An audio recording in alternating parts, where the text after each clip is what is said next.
बिजनौर से हैं शशि जी, स्वागत है आपका। जी मैडम जी नमस्कार। जी नमस्कार मैम। नमस्कार जय हिंद शशि जी, नमस्कार। आपका स्वागत है।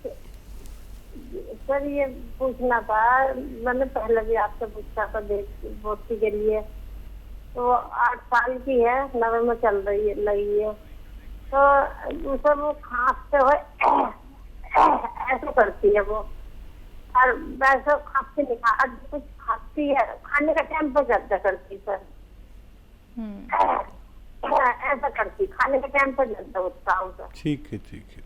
तो हाँ, एक घरेलू नुस्खा उसे देकर देख ले बच्ची को, छोटी बच्ची है।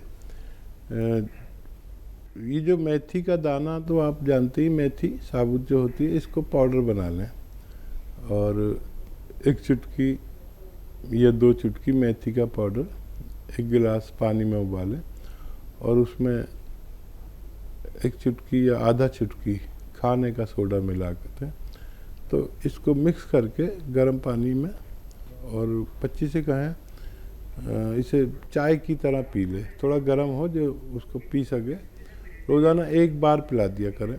मुमकिन है कि बच्चे को फ़ायदा होना मुमकिन है। जी रामपुर से जुड़ गए हैं अगले कॉलर, स्वागत है आपका।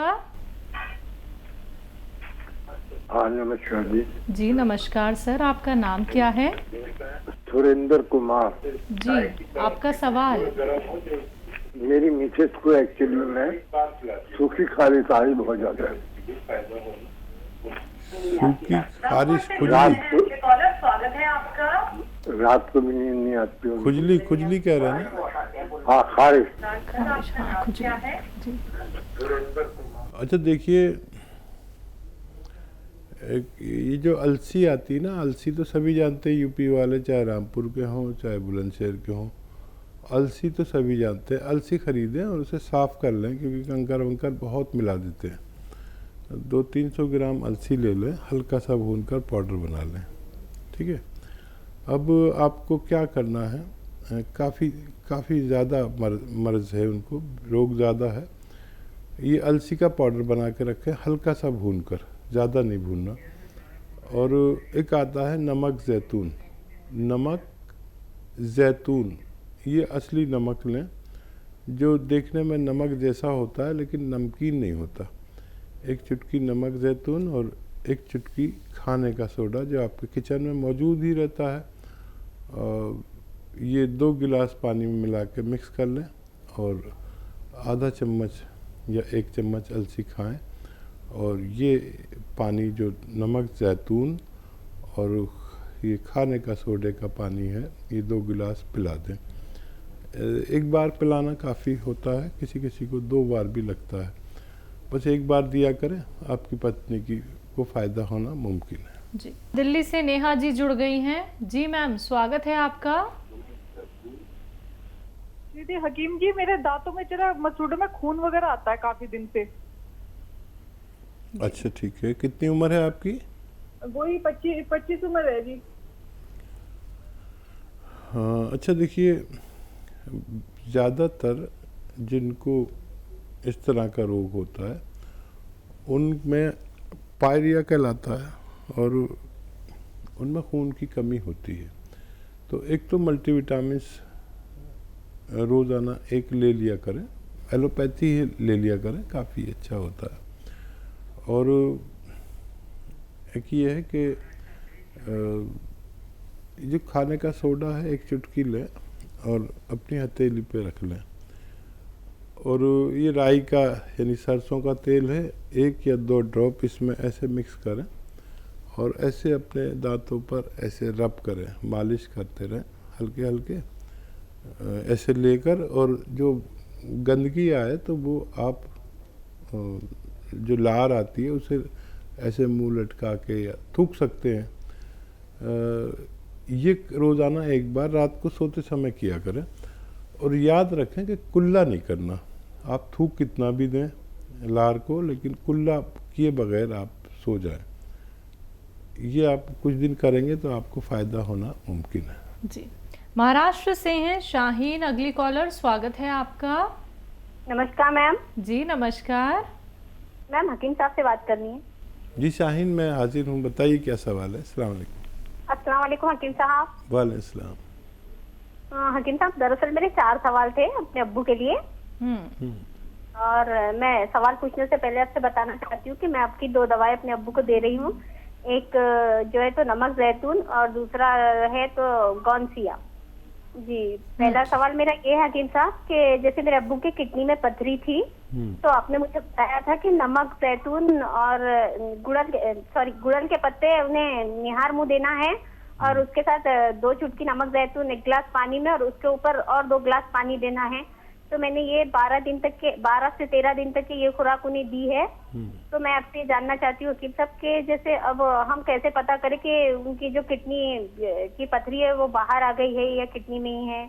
हमें कोई जांच वगैरह करवानी चाहिए, क्या करवाना चाहिए? इसके लिए मुझे कुछ बताएं हकीम साहब। ये बताइए, तकलीफ गई उनकी है अभी? हेलो तकलीफ उनकी खत्म हो गई या अभी मौजूद है? जी हकीम साहब, उन्हें तकलीफ नहीं थी, दर्द नहीं था उन्हें। अच्छा। और मेरा दूसरा सवाल ये है कि सब के जैसे उन्हें जो है तो यूरिन इन्फेक्शन भी है, और उनके डॉक्टर का कहना है कि उनकी किडनी भी काफी कमजोर है। तो आपने मुझे एक नुस्खा बताया है कि अलसी भून करके 2 चुटकी नमक जैतून पानी में, 1 गिलास पानी में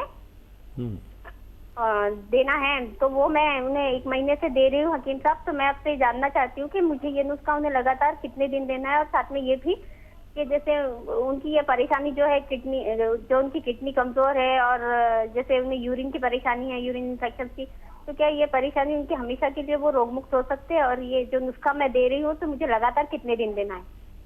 और ठीक है। हेलो जी जी, मैं सुन रहा हूँ, आप बताइए।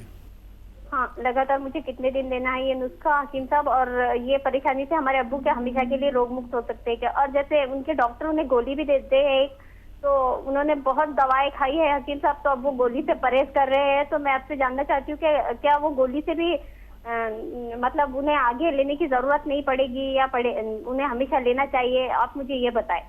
और तीसरा सवाल मेरा यह है हकीम साहब के जैसे मेरे अब्बू के जो है तो अभी जो है तो सूजन की परेशानी बहुत बढ़ गई है, उनके पैरों में बहुत सूजन आ रही है, और यूरिन में बदबू बहुत है हकीम साहब उनके। तो इसके लिए मुझे कुछ बताया हकीम साहब कि उनके पैरों में सूजन क्यों आ रही है, और इतनी बदबू यूरिन में हमेशा से। मैं नमक जैतून तो उन्हें 4.5 महीने से दे रही हूँ हकीम साहब लगातार। जैसे पहले आपने मुझे बताया था कि पथरी के लिए नमक जैतून नींबू के साथ देना है, तो मैंने पहले उन्हें 3 महीने तक नींबू के साथ और 2 गिलास पानी ऊपर से, वो 3 महीने दिया है हकीम साहब। हेलो, ठीक है।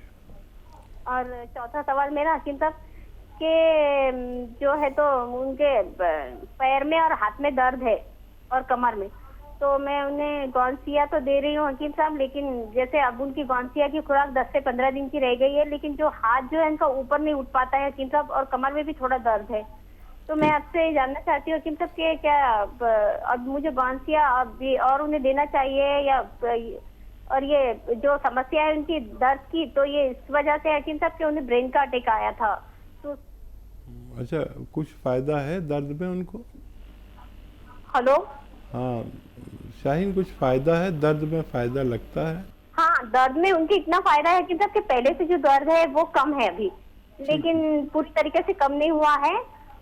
और ठीक है, आप जैसी बेटी मिल गई तो पूरा फ़ायदा होना मुमकिन है। इतनी तवज्जो से आप दवा दे रहे हैं। अच्छा बच्चे, देखो किडनी में पथरी है कि नहीं है, इसके 2 तरीके हैं। एक तो ये तकलीफ़ चली जानी चाहिए, उनको तकलीफ़ पहले थी ही नहीं, तो फिर उसके लिए आपको सोनोग्राफी करानी पड़ सकती है, और कोई बुरी बात नहीं है अगर आप अपनी तसल्ली के लिए सोनोग्राफी करा लें। वैसे उस नुस्खे से आपको फ़ायदा हो जाता है। अच्छा, अगर आप नमक जैतून दे रहे हैं तो 3 रोगों के लिए 3 तरीके से देने की ज़रूरत नहीं है। और नमक जैतून 2 चुटकी एक दिन में बस पहुंचना चाहिए, नुस्खा कोई भी हो। उसके अलावा अगर अलसी है साथ में तो अलसी साथ में खिला दें ना, लेकिन अलसी के साथ अलग और इसके साथ अलग नहीं दे सकते। दूसरा ये कि अगर आपने नींबू पानी, वो जैतून के नमक के पानी में नींबू नहीं मिलाया तो ये गलत किया। उसमें नींबू मिलाकर देना चाहिए ताकि पथरी, गूलड़ के पत्ते वाले नुस्खे में तो ज़्यादा काम करता है। मेरी दुआ है कि उनकी पथरी निकल गई होनी चाहिए, क्योंकि ये दुनिया के अच्छे नुस्खों में माना जाता है। और फिर आप जैसी बेटी दुआ करेगी और हम भी दुआ करेंगे तो उनको फ़ायदा होना चाहिए। और देखिए ये सब चीज़ें जांच से ही पता चलेंगी, लेकिन अगर पैरों पर सूजन अभी भी है या दिखती है या लगती है, ये दो चीज़ें अलग होती हैं। सूजन का मतलब है हम अगर पैर पे ऐसे उंगली गाड़ें उसकी गोश्त के उसमें और ऐसे छोड़ें तो अगर गड्ढा रह जाता है तो सूजन है, और एकदम ऊपर को आ जाती है गोश्त तो सूजन नहीं है। पर पैरों पर सूजन अच्छा नहीं है, दर्द के साथ साथ चली जानी चाहिए। अलसी का नुस्खा लंबे अरसे तक भी ले सकते हैं, लेकिन बगैर जांच के हम कोई कह नहीं सकते कि इतने वसूख से, इतने जिम्मेदारी से कि उनका वो निकल चुका है। जांच में तो वो आपको लिख कर ही दे देता है कि उनको फ़ायदा होता है। और ये अच्छे नुस्खे मैं बताता हूँ, दावा कुछ नहीं करता, इससे लोगों को फ़ायदा होते हुए देखा गया है।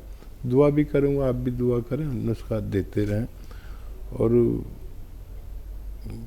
मजबूत हो जानी चाहिए उनकी किडनी। जी हकीम साहब, इन्होंने कहा है कि यूरिन में स्मेल आती है।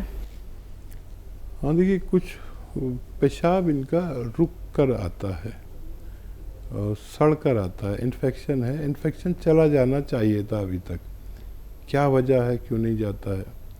और किडनी की गंदगी टेस्ट होती है, किडनी का फंक्शन टेस्ट होता है, किडनी की तंदुरुस्ती टेस्ट होती है, वो सब जांच करा कर ही पता चलता है।